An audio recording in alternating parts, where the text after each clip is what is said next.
I was able to look at TV. That was the first time. And then this was like 6 months after I lost my son.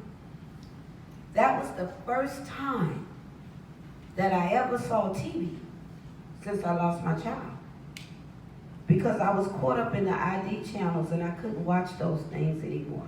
Because I couldn't bear hearing a bullet going off, being shot. I couldn't, seeing someone go to the ground, seeing blood, I couldn't handle those things anymore because when my son got shot, I wasn't there. So there's all type of things going through my mind. What, he needed me. What was he going through? Was he in pain? There was a lot of things going through my mind.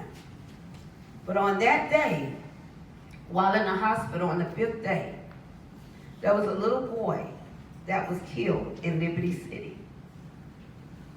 And his mother, Miss Dixon, I never saw her face on the news, but I heard her scream on the news.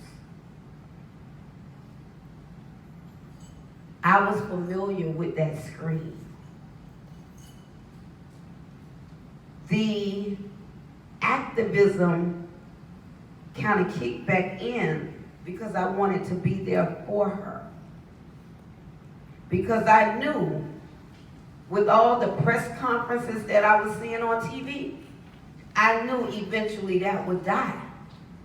And she would be going through what I'm going through. How can I help her? While in the hospital, while being treated, while depressed, I said, I need to meet with all the parents that lost their kids in this county. I said that to myself. I didn't know where I was going with that, but I know I needed to meet with them because I had been there for so many families. When I got out of the hospital, I called Miami-Dade Police Station 2.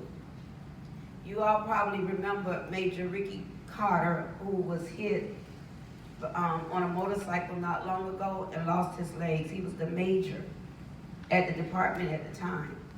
And he was there to do anything to help me and families throughout that district.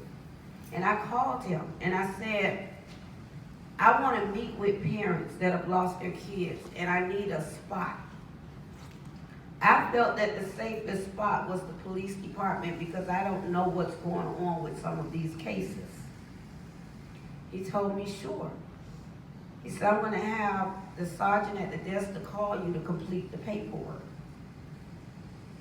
He called me, we completed the paperwork. He said, when you complete the paperwork, he needed to know the name of the group. I say, I don't have a name.